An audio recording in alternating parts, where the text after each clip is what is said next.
ഈ ഫോണിൽ നിന്നൊക്കെ ഒരു തരം ബ്ലൂ ലൈറ്റ് പ്രസരിക്കും. അതായത് നമ്മൾ ലൈറ്റ് ഓഫ് ചെയ്തിട്ട് നോക്കുമ്പോൾ അറിയാം നമ്മുടെ മുഖത്തോട്ട് അടിക്കുന്ന ഒരു ലൈറ്റ്.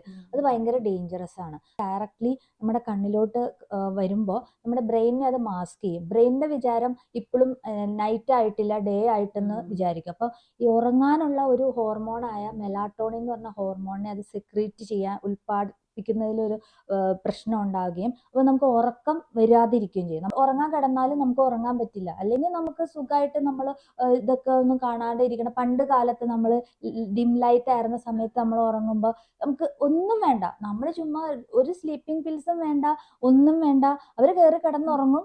അപ്പൊ തന്നെ നന്നായിട്ട് ഉറങ്ങുകയും ചെയ്യും, നേരത്തെ അവർ എഴുന്നേൽക്കുകയും ചെയ്യും. പക്ഷെ ഇന്ന് നമ്മൾ ഈ ലേറ്റ് നൈറ്റ് ആയിട്ട് ഇങ്ങനെ ഡിജിറ്റൽ ഡിവൈസസ് യൂസ് ചെയ്യുന്ന പോലെ നമ്മൾ കണ്ണിന് ബാധിക്കുന്ന പോലെ തന്നെ നമ്മുടെ ഈ ഉറക്കത്തെയും, അത് പിറ്റേ ദിവസം ഇത് കണ്ടിന്യൂ ചെയ്ത് കഴിഞ്ഞാൽ ആ സ്ട്രെസ് റിലേറ്റഡ് ആയിട്ടുള്ള പ്രോബ്ലംസ് എല്ലാം ശരീരത്തിനെ അഫക്റ്റ് ചെയ്യും.